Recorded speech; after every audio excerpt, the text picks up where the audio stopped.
incredibly comfortable. For Bahman Irvani, making shoes has been his heart and soul. My first job was working in our shoe companies when I was, I think, 8 or 9 years old. So the smell of shoe companies, just gets me excited.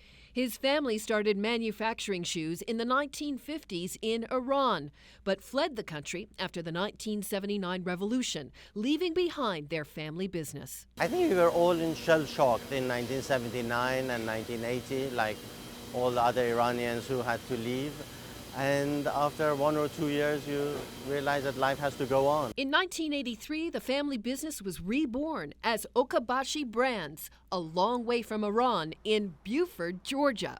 The design is based on Japanese principles of footwear for health and comfort. Made from a patented blend of plastics called microplast, they are billed as being 100% recyclable, with all scraps and rejects going right back into the hopper.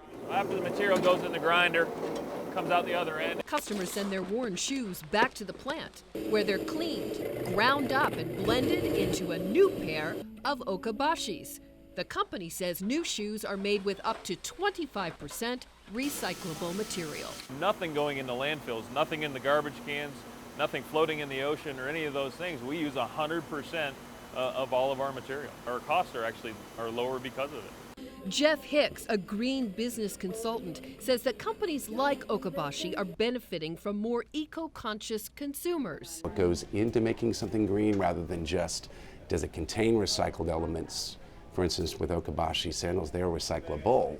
And so that closed loop process of recycling is something that I think people are going to begin to pay more attention to. Hicks says small, innovative companies like Okabashi can lead the way to changes in the entire industry. As they gain market acceptance, and even a point or two market share in an apparel industry, for instance, can have a huge impact.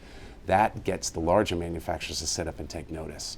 And when they see that they're appealing to even just the greener base of consumer and starting to widen out into more of the general consumer, that influences the larger manufacturers to change their policies. For Irvani, it is about being a small company that thinks big.